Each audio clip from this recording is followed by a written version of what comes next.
Be Me Connor, a copywriter. Not a rock star, not a genius, just a guy who's good with words. For about 5 years, I worked at what I can honestly say was the best advertising agency in the city.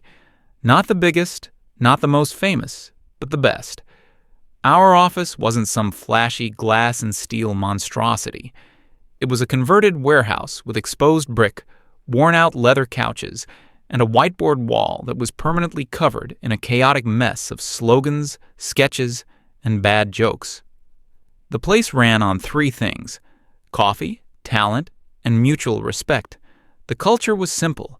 You were judged on one thing and one thing only: the quality of your work. Nobody cared what you did on weekends, what your politics were, or how you dressed. If your ideas made clients money, you were golden. If they didn't, you weren't there for long. Pure meritocracy. It was beautiful. At the heart of this creative engine was Liam, our senior creative director. Liam was in his late 40s, looked perpetually tired, and had the most cynical, deadpan sense of humor I've ever encountered. He was a creative purist. He hated meetings, hated corporate jargon, and hated anything that got in the way of a good idea. But the man was a certified genius. I remember one time we were all stuck. A huge potential client, a manufacturer of commercial truck tires. Talk about a boring product. We'd been throwing ideas at the wall for a week, and nothing was sticking. The team was burned out. Morale was low. We were in the conference room late one night, surrounded by empty pizza boxes. Liam had been quiet the whole time, just doodling on a notepad. Suddenly, he tears off a sheet, slides it across the table, and just says, "There." On the paper was a rough sketch of a lone truck driving through a desert at sunset. Underneath, he'd written a 5-word slogan. It was perfect, simple, powerful, and it captured everything the client wanted to be about: reliability, endurance, the heart of the country. The room went silent for a second, then just erupted. That was it. That was the campaign. His other half was Noah. Noah was our lead designer. Young guy, maybe mid-20s, painfully shy. I think I heard him speak in full sentences maybe a dozen times in all the years I knew him. He communicated through his art. You could give him the most abstract concept, a feeling, a single word, and he'd come back with a visual that would blow your mind. Liam would have the spark of an idea, and Noah would be the one to build a star out of it. That night, Noah took Liam's napkin sketch. He didn't say a word, just nodded, took it back to his desk, and put on his headphones. The rest of us went home to get some sleep. I came in the next morning, and Noah was still there. He hadn't slept. On his monitor was a fully realized 20-page presentation deck. He'd built an entire brand identity around that one sketch: logos, color palettes, mock-ups for print ads and web banners. It was breathtaking. We presented it to the tire company a few days later. They signed a 3-year, multi-million-dollar contract before we even finished the presentation. That was our agency. A place where a cynical veteran and a quiet kid could create magic because they were given the freedom to do what they did best. We worked hard, but it never felt like a grind. We were a team of professionals who respected each other's talent. Then, sometime in the spring, the email went out. Our old head of HR, a nice woman who mostly handled payroll and benefits, was retiring. The CEO had hired a replacement. Her name was Pearl. We had an all-hands meeting to introduce her. She walked to the front of the room with that specific kind of forced corporate smile. She looked like she was assembled from a kit of modern HR cliches: sharp blazer, trendy glasses, and a vocabulary filled with the latest buzzwords. She gave a speech. It wasn't about streamlining benefits or making payroll more efficient. It was about realigning our corporate culture. She talked about fostering psychological safety, interrogating our internal biases, and building a new, more equitable paradigm. I looked around the room. Most people had the same confused, slightly bored look on their faces. This was just the usual corporate nonsense we'd have to ignore for a few weeks until it blew over. Liam wasn't even looking at her. He was sitting in the back, sketching in his notepad as usual. Pearl noticed. I saw her smile tighten just a little bit at the corners. That should have been the first red flag. For a month, nothing much happened. We were neck deep in a huge project for our biggest client, a beverage company. It was our most important account, the one that paid for our nice office and fancy coffee machine. The campaign launch was in 6 weeks. Everyone was in crunch mode. Then the second email arrived. The subject line was Mandatory Workshop, Inclusivity, Ethics, and the Modern Workplace. The email explained that all creative staff were required to attend a 3-day, off-site workshop led by Pearl. 3 full days, right in the middle of our most critical project of the year. Participation was not optional. People started grumbling immediately. 3 days was an eternity in agency time. That's 3 days of not writing copy, not designing layouts, not getting client feedback. This would put the project timeline in serious jeopardy. But the email had a certain passive-aggressive finality to it. You got the sense that complaining would just get your name on a list. So, on a Tuesday morning, we all filed into a sterile, rented conference room in some downtown hotel. The mood was like a funeral. Pearl stood at the front, beaming, next to a whiteboard, with Day 1, Unpacking Our Privilege, written on it. Oh boy. The first activity was called the Privilege Circle. We had to sit in a circle, and one by one, we had to acknowledge the unearned advantages that have helped us in life. It was as awkward and uncomfortable as it sounds. People mumbled things about their parents being supportive or growing up in a safe neighborhood. It was a public shaming session disguised as a therapy exercise. When it was Noah's turn, he looked like a deer in headlights.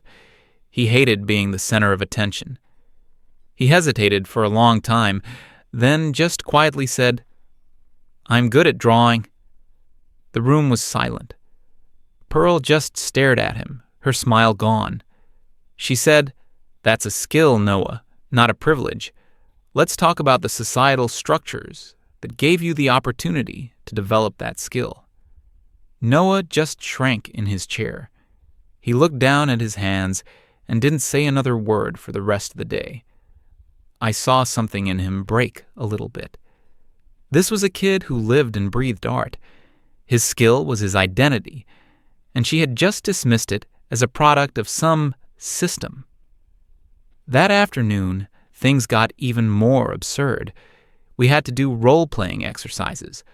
Pearl handed out laminated cards with scenarios about microaggressions. My card described a situation where I see a female colleague struggling to lift a heavy box of printer paper. My problematic action was to offer to help her. The person playing the female colleague was supposed to respond by explaining how my offer was based on the harmful assumption that she was weak. We had to act this out in front of everyone. It was the most stilted, unnatural, and useless exercise I've ever been a part of. Work on the massive beverage campaign had completely ground to a halt. But here we were, in a beige hotel conference room, acting out bizarre little plays about not helping people lift boxes. Liam was simmering. He hadn't said much all day, just sat in the back with his arms crossed, a thunderous look on his face. On the morning of Day 2, he finally snapped. The topic was identifying toxic masculinity in creative feedback. Pearl was explaining that phrases like, "I don't think this idea is strong enough," could be perceived as aggressive and harmful. She suggested softer alternatives like, "Thank you for sharing. How can we, as a group, nurture this idea to help it grow?" Liam let out a short, sharp laugh. It wasn't a happy sound. Pearl stopped talking and looked right at him. "Is something funny, Liam?" He stood up. "Yes," he said, his voice dangerously calm. "This whole thing is funny." We have a multi-million-dollar campaign to deliver in less than 5 weeks, and we are in here learning how to talk about our feelings instead of doing our jobs." He gestured to the whole room. "These are professionals. They don't need to be coddled. They need to be working. This is an incredible waste of time and talent." Pearl's face turned to stone. "Your resistance to this process is a perfect example of the exact workplace toxicity we are here to dismantle," she said, her voice dripping with condescension. "This isn't resistance," Liam shot back. "It's logic. Our biggest client is expecting a world-class campaign. They are not paying us to nurture ideas. They are paying us for results. Results we cannot deliver if you keep us locked in this room." He didn't even wait for a reply. He just turned around, walked out of the conference room, and slammed the door behind him. The rest of us just sat there in stunned silence. Pearl looked shaken for a moment. Then she composed herself. "Well," she said with a tight smile, "it appears some of us have more work to do on our personal journeys than others." The rest of the workshop was useless. The air had been sucked out of the room. Everyone was just counting down the minutes until we could escape. When we finally got back to the office on Friday, the atmosphere was grim. We had lost 3 full days. The pressure was immense. People tried to get back to work, but the damage was done. The creative momentum was gone. That afternoon, I saw Liam go into the CEO's office. The door was closed, but they were in there for almost an hour. I prayed, that the CEO would see reason. Our CEO was a decent guy, but he was terrified of bad PR. His main concern was always how the company looked from the outside. Liam came out of the office looking like a man who had just lost a fight. He walked straight to his desk, didn't look at anyone, and started packing his bag. Later, I found out what happened. Liam had laid it all out for the CEO. He explained that Pearl's initiatives were not just annoying, they were actively harming the business. He said that her approach was creating a culture of fear and resentment, and that it was crippling their ability to do good work. He gave the CEO an ultimatum. Either she goes, or the beverage campaign is going to fail, and he, Liam, could not be held responsible for the fallout. The CEO listened patiently. Then he told Liam that his hands were tied. He said that Pearl came highly recommended for her work in corporate social responsibility. He said firing her after she had just initiated these workshops would be a PR nightmare. Imagine the headlines, Liam. Creative agency fires diversity chief for trying to fix toxic culture. We'd be destroyed on social media. The CEO asked him to just be a team player and try to see her perspective. He chose the appearance of virtue over the reality of his own company's success.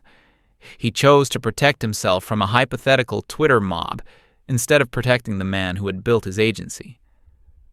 That was the moment our company died. We just didn't know it yet. Liam went home early that Friday. I saw him walk past Noah's desk and put a hand on his shoulder. He said something too quiet for me to hear. Noah just nodded, not looking up from his screen. There was a feeling of dread in the air. The weekend came and went. On Monday morning, Noah's desk was empty. There was an email from the CEO in our inboxes. It was a short, sterile message announcing that Noah had resigned to pursue other opportunities. It thanked him for his contributions and wished him well. No farewell party, no goodbyes. He had just vanished. The creative department felt like a ghost town. Noah was the quiet heart of it. His absence was a physical presence. People were whispering all day. Where did he go? What happened? By lunch, the news had broken. He'd accepted a job at our biggest competitor, a place that had been trying to poach him for years. They probably doubled his salary, but I knew it wasn't about the money. It was about respect. They weren't going to make him sit in a circle and apologize for being talented. They were going to let him create. Liam didn't even seem surprised. He walked into the office around 10 a.m. holding a cardboard box. He didn't go to his desk. He walked straight to the CEO's office. He was in there for less than 5 minutes. He came out, walked over to me, and put out his hand. "It's been a pleasure, Connor." And that was it. Our genius was gone. The two pillars that held the entire creative side of the agency up had been removed in the span of a few hours. Pearl sent out an email that afternoon. It was about moving forward into a new and exciting chapter, and the opportunity to bring in fresh voices that align with our core values. I read it and felt sick to my stomach. She wasn't just clueless. She was celebrating. She had won. She had driven out the toxic elements and could now build her utopia. She had no idea that she was now the queen of a pile of ashes. The exodus started the next day. It wasn't a dramatic shouting match kind of thing. It was quiet, professional, deadly. Two of our best copywriters, one of whom was my deskmate and a good friend, put in their 2 weeks' notice. They had both received calls from Liam. He was starting his own small, specialized agency and wanted his best people with him. Of course, they said yes. They were loyal to him, not to a company that had just let him walk out the door. A week later, the senior art director and 3 other key designers followed. The entire core of the creative team, the people who had won the awards and landed the big clients, was gone in less than a month. Each departure was announced with the same cold corporate email from the CEO. We wish them well in their future endeavors. The office started to feel hollowed out. There were so many empty desks. The constant buzz of creative energy was replaced by an awkward, library-like silence. Those of us who remained were walking on eggshells. We were the ones with mortgages, with kids, the ones who couldn't afford to just quit without something else lined up. We kept our heads down and tried to salvage the beverage campaign. It was a disaster. The heart and soul of the project had been ripped out. We had the skeleton of a great campaign, but no one left had the talent to put the meat on the bones. Pearl, meanwhile, was in her element.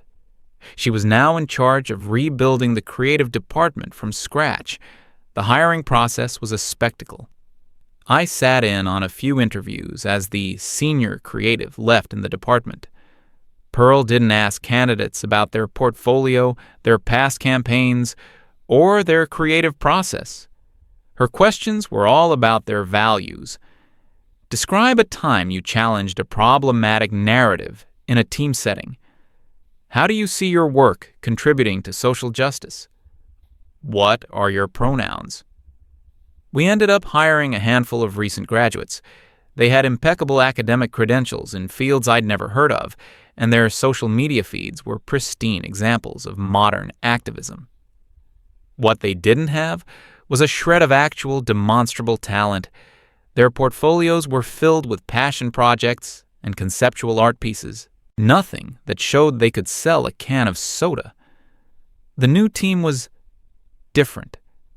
They spent more time debating the socio-political implications of a font choice than actually designing anything. Every meeting became a minefield of jargon and ideology. You couldn't give direct feedback without being accused of stifling their voice. The work they produced was terrible. It was safe, generic, and completely devoid of personality. Every idea felt like it had been run through a committee of corporate lawyers and campus activists. It was the kind of advertising that people actively ignore. We cobbled together a final presentation for the beverage client. It was a bloodbath. The client was expecting the usual Liam and Noah magic. Instead, we presented them with a series of bland, soulless concepts that looked like stock photos with slogans written by a bot. I've never seen a client get so angry in a meeting before. The account director looked at us with a mixture of confusion and betrayal. He asked point blank, "Where's Liam? Where's Noah? What is this?" Our CEO tried to spin it, talking about our new creative direction and fresh perspectives. The client wasn't buying it. They cut the meeting short. 2 days later, we got the official notification. They were terminating our contract, effective immediately. This wasn't just losing a client. This was losing the client, the one that accounted for nearly 40% of our annual revenue. The news hit the office like a shockwave. Now everyone was scared. The quiet grumbling turned into open panic. The financial reality of what had happened was starting to sink in. We were in a death spiral. Without our star talent, we couldn't keep our best clients. Without our best clients, we couldn't afford to hire new talent. It was over. The magic was gone. The CEO called Pearl into his office that afternoon. For the first time, he looked genuinely furious. The fear of bad PR had been replaced by the fear of bankruptcy. I couldn't hear what was said, but the shouting was audible through the closed door. It was the first time I'd ever heard him raise his voice. She came out about half an hour later. Her face was pale and her eyes were red. He didn't fire her. Even then, he was too much of a coward. But he had clearly laid the blame for this catastrophe squarely at her feet. He had told her that the massive hole in our budget was now her problem to solve. The irony was thick enough to choke on. She, the HR manager, was now responsible for overseeing the layoffs that were inevitably coming. She had to dismantle the very team she had so carefully built based on her ideals. She had gotten everything she wanted. She had created her safe space. She was surrounded by people who aligned with her core values. And now she had to look them in the eye and tell them they no longer had a job because the company was broke. I handed in my resignation the next morning. There was no point in sticking around to watch the ship sink. My exit interview was with Pearl. It was just the two of us in her office. She looked exhausted, defeated. She went through the standard checklist of questions without any of her usual ideological fervor. At the end, she looked up at me, and for the first time, I saw something other than smug certainty in her eyes. She asked, "Was it really so bad here before?" I thought about it for a moment. I thought about the late nights fueled by pizza and creativity. I thought about Liam's napkin sketch and Noah's overnight design marathon. I thought about the feeling of being part of a team that respected talent above all else. "No, Pearl," I said. "It wasn't bad. It was great. You just couldn't see it." I don't know if she understood. I don't think she was capable of it. In her worldview, a place like our old agency couldn't be great. It had to be problematic. It had to be fixed. She was like a doctor who insists on performing surgery on a perfectly healthy patient. She couldn't stop until she had broken something. On my last day, I packed my small box of belongings and walked out the door without looking back. The place was a tomb. The few remaining employees looked like ghosts, just waiting for the inevitable. That evening, I met up with the old crew for drinks. Liam, Noah, the other writers and designers. We were all there. Liam's new agency had just landed its first big client. Noah was already winning awards at his new job. Everyone was happier, more relaxed. They were back in an environment where their skills were valued. We were all laughing and trading stories about the old days. Liam raised his glass for a toast. He looked around at all of us, the team he had built, the team that had followed him. "To competence," he said. "It's the only thing that really matters." We all clinked our glasses together. About 6 months later, I walked past our old office building. There was a for lease sign in the window. The agency was gone. All that talent, all that success, all those years of hard work, erased. Not by a bad economy, not by a competitor, but from within. It rotted from the head down, poisoned by an ideology that valued feeling good over being good. They didn't just lose their best employees, they lost the very idea that being the best was something worth striving for. And that's a lesson I'll never forget.